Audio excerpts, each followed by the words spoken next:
పద పద. అమ్మయ్యా, థ్యాంక్స్ రా బబ్లు. సూపర్ రా, నేను చెప్పినట్టుగా సూపర్ గా చేసావు. నీకు చాక్లెట్స్ కొనిస్తానే, సరేనా? Okay mummy. ప్రస్తుతానికి అయితే నా రూపం సీతక్కకి తెలియడానికి వేసిన స్కెచ్ ని నాశనం చేశాను. కానీ వీడు పర్మనెంట్ గా నా స్కెచ్ వేయకుండా ఏదైనా ప్లాన్ చేయాలి. బబ్లు పద.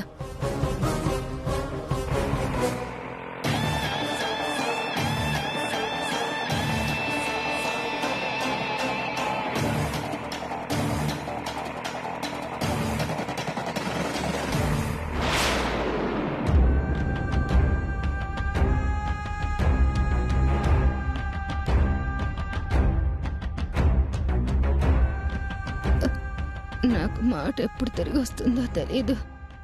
సీతగారు వస్తే ఈలోగా ఈ డైరీ అయినా ఆవిడకి ఇవ్వాలి.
నమస్తే మేడం. నమస్తే అండి.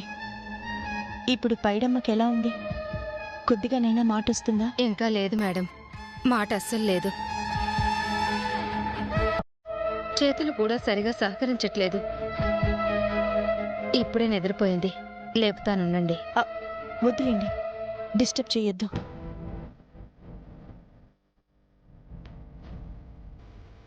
నా కొడుకు బ్రతికే ఉన్నాడని చెప్పింది. ఎవరు తీసుకెళ్లారో పేరు చెప్పేలోపే మాట పోయింది. తనెప్పుడు మామూలు మనిషి అవుతుందో, నా బిడ్డ వివరాలు ఎప్పటికి తెలుస్తాయో.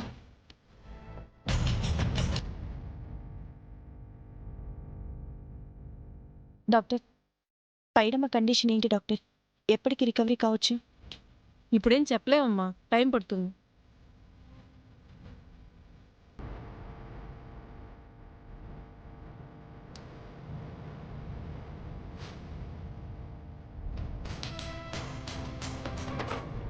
ఈ డబ్బులు తీసుకోండి. వద్దండి. పర్లేదు, ఉంచండి. మీకు ఇంకేమైనా కావాలంటే నాకు ఫోన్ చేయండి. ఒకవేళ పైడమ్మకి మాటొస్తే మాత్రం వెంటనే నాకు తెలియపరచండి. సరే అమ్మా, మంచిదమ్మా.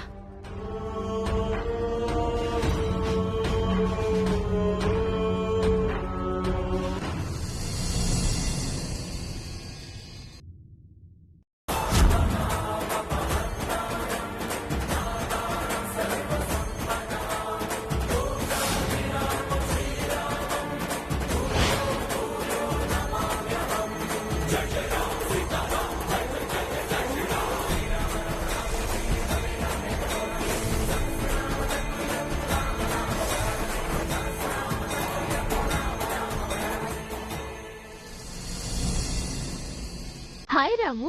రామరాజు గారు ఉన్నారా? ఉంటే ఈ రామారా, ఒకసారి ఆయనతో మాట్లాడాలి.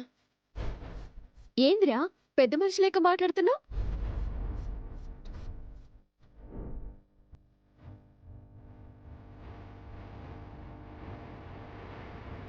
గెటప్ కూడా అట్లనే వేసినావు. రోమ్ లో ఉన్నప్పుడు రోమన్లా ఉండమన్నారు కదా, అందుకే ఈ ఇంటి పెద్దరికంతో ఈ ఊరి పెద్ద మనిషిని కలవడానికి వచ్చాను. కాబట్టి అలాగే మాట్లాడతాను. ఇంతకీ రామరాజు గారు ఉన్నారా లేరా? గదిలో ఉన్నారు. రా చిట్టి, రే రాము, రా కూర్చో. మీరు కొడుకులా భావించే రాములా నేను రాలేదు. ఒక బాధ్యత తీసుకుని రామారావులాగా వచ్చాను. కూర్చోవచ్చా? బాధ్యతతో వచ్చానంటున్నావు కదా, రా ఇక్కడ కూర్చో.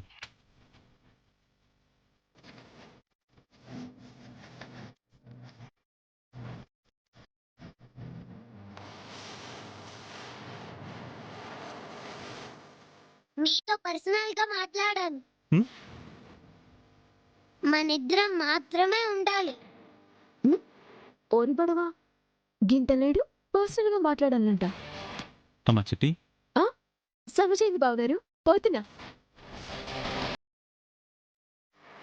కూర్చోవచ్చా? మీరు కూర్చోండి రామరాజు గారు.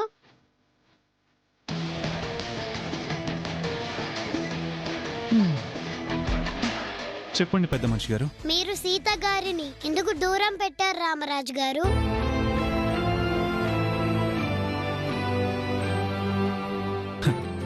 మిస్సు సార్ వదిలేసి గారు అంటున్నావేంటి? నేను మిస్ కి స్టూడెంట్ లా రాలేదు. మీ ఇద్దరికి దేవుడిచ్చిన బిడ్డలాను రాలేదు.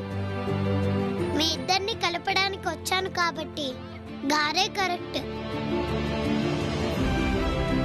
చెప్పండి, ఎందుకు సీత గారితో మీరు కలిసి ఉండడం లేదు? మీకెందుకండి పెద్దవాళ్ళ వ్యవహారాలు? ఏదైనా అంటే ఇదొకటి అంటారు. అడిగిన దానికి సమాధానం చెప్పండి రామరాజు గారు. తనే నాతో వద్దనుకుంది, దూరంగా ఉంటుంది. మీరే ఏదో అన్నారంటగా,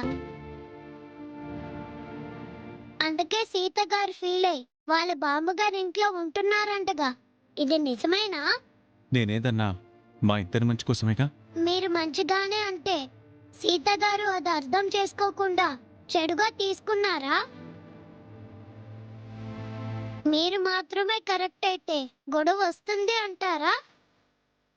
బుడతాడు లాయర్ లెక్క మంచిగా ప్రశ్నలు వేస్తున్నాడు. మీరేంటండి పెద్ద మనిషి గారు, తప్పంతా నాదే అన్నట్టు నన్నే నిలదీస్తున్నారు?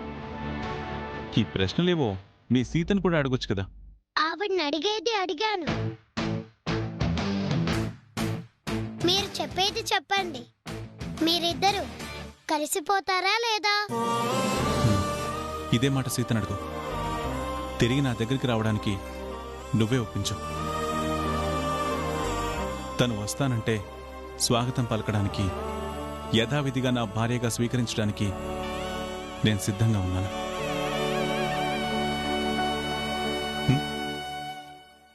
రెండు చేతులు కలిస్తేనే చప్పట్లయ్యేది. నాలా తను కలిసిపోతేనే కదా కాపురం అయ్యేది. సరేనండి, నా ప్రయత్నం నేను చేస్తాను. మీరు కూడా కొంచెం తగ్గి ఉంటే బాగుంటుంది. వస్తాను.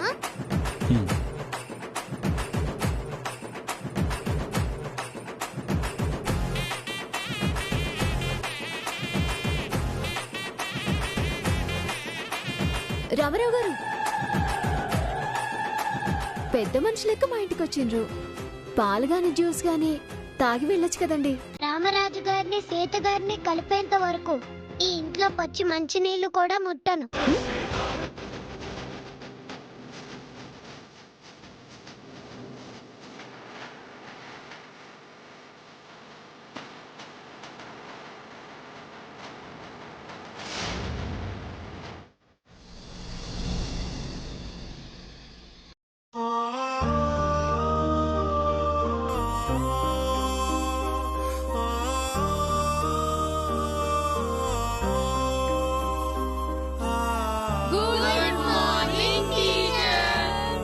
Good morning. కూర్చోండి.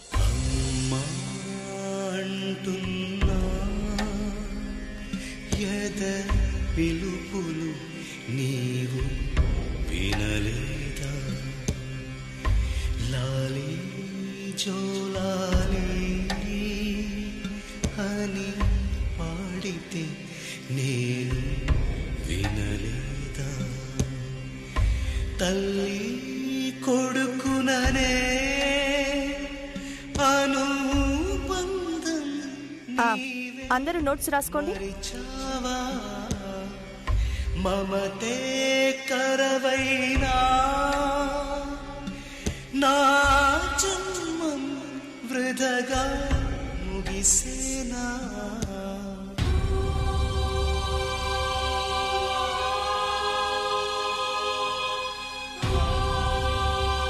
మిస్ నా పెన్ను కనిపించట్లేదు, ఎవరు తీశారు?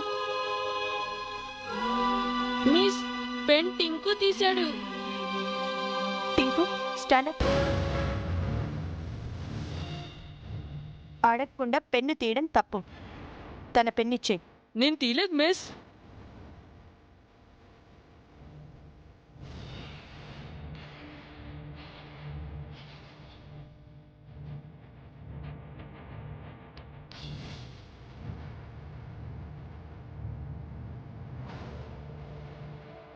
అదే మిస్ నా పెన్.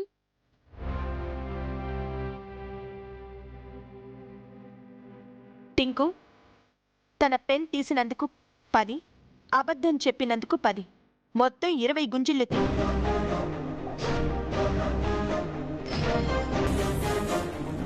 తీ.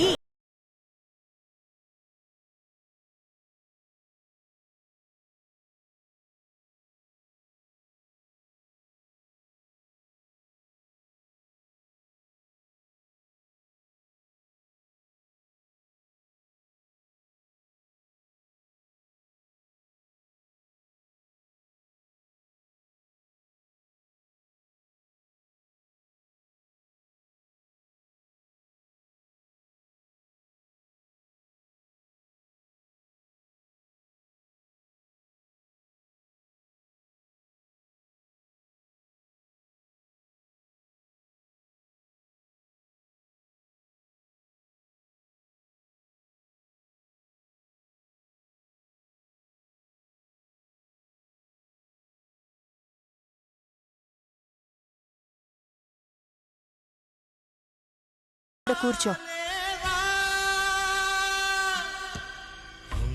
మీరు నన్ను క్షమించారా? అంటున్నా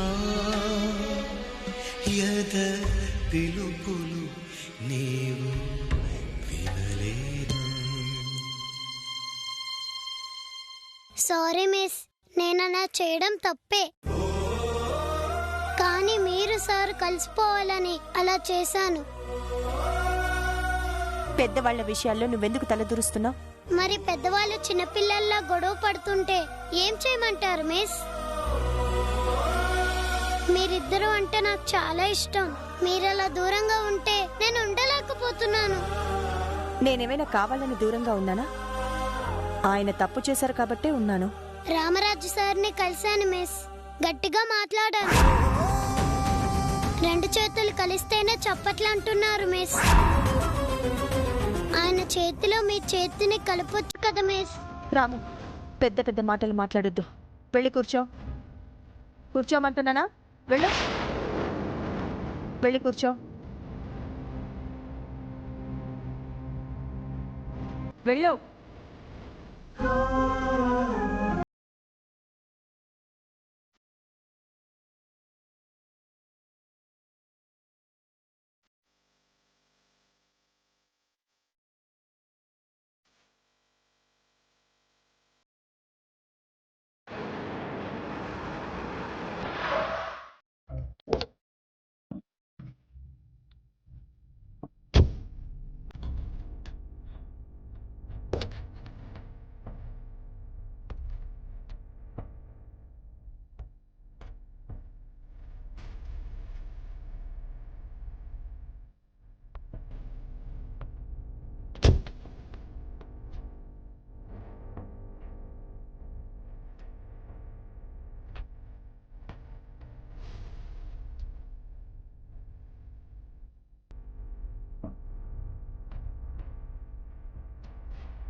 ఈ చోటి కర్మ ఈ చోటే ఈనాటి కర్మ మరునాటే అనుభవించి తీరాలంటే ఈ సృష్టి. రామరాజ్ గారు, రామరాజ్ గారు,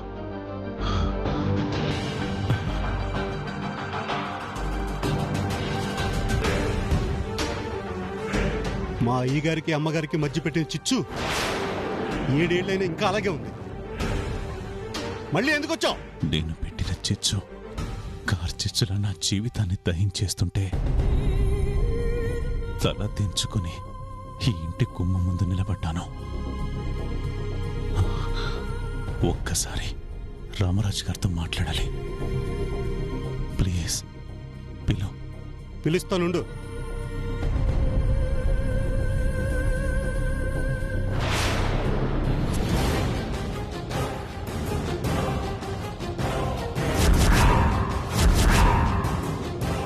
ఇతనేంటి ఇప్పుడొచ్చాడు?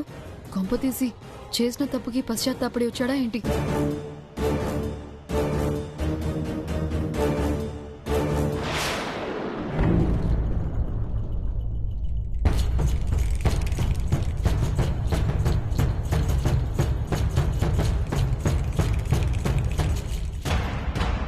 ఎందుకొచ్చా?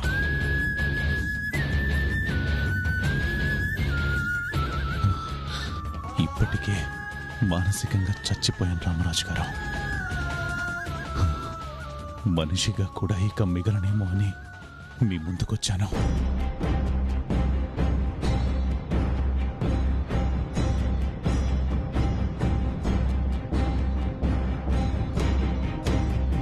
అగ్ని పర్వతంలో బద్దలవుతున్న నా గుండె కోశ మీకు విన్నవించాలని వచ్చాను. ట్రై నువ్వేం విన్నవించాల్సిన అవసరం లేదురా. నేను వినాల్సిన అగత్యం లేదు. నువ్వు వెళ్ళొచ్చు. రేయ్, చెప్తున్నా వినకుండా ఇక్కడే నిల్చున్నావేంట్రా? రామరాజు గారు అలా అనకండి.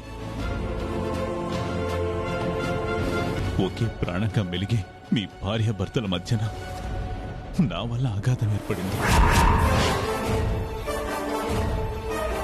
నా కన్నీళ్లతో మీ పాదాలకు అభిషేకం చేసినా నేను చేసిన పాపం పరిహారం కాదు.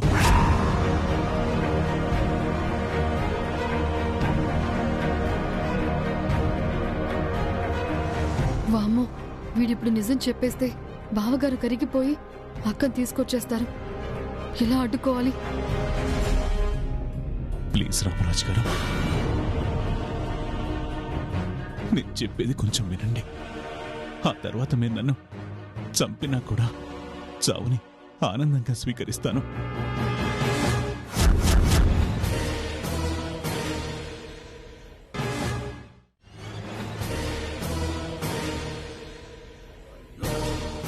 బావగారు, ఇతని మాట నమ్మకండి. ఇంకేదో కొత్త పన్నాగం పన్ని మీ దగ్గరికి వచ్చినట్టున్నాడు. వెంటనే బయటికి పంపించేయండి. లేదు రామరాజు గారు, చూశారు కదా నేను చేసిన తప్పులకు నా కాలు చెయ్యి నాకు సహకరించకుండా చేశాడా దేవుడు.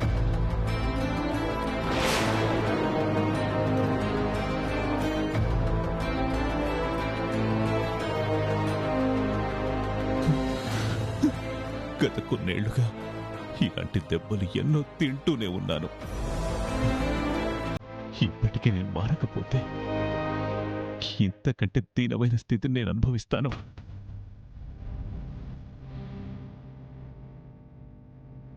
నా మాట నమ్మడం నమ్మకపోవడం మీ ఇష్టం రామరాజు గారు. నేనైతే ప్రమాణ పూర్తిగా నిజమే చెప్తాను.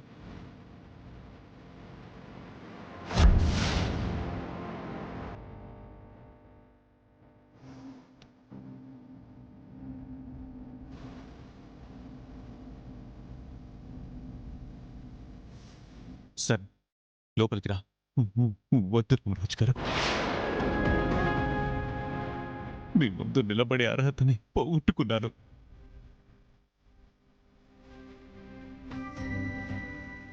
ఇక ఈ ఇంటి లోపలికి వచ్చే స్థాయి అస్సలు లేదు నాకు. నేను ఇక్కడ నిలబడి చెప్తాను.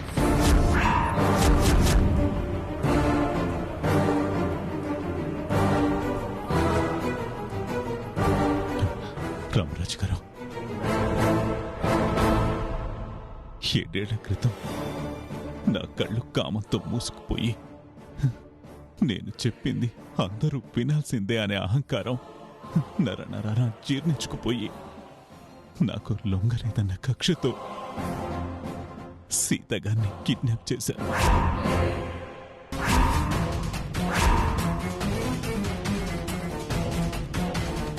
కేవలం మీ భార్యాభర్తల మధ్య దూరం పెంచాలని సీతగారు నా కాళ్ళ దగ్గరికొచ్చి తనకి తానుగా లొంగిపోవాలని ఈ పని చేశాను తప్ప ఆ పుణ్యవతిని కనీసం తాకలేదు రామరాజు గారు.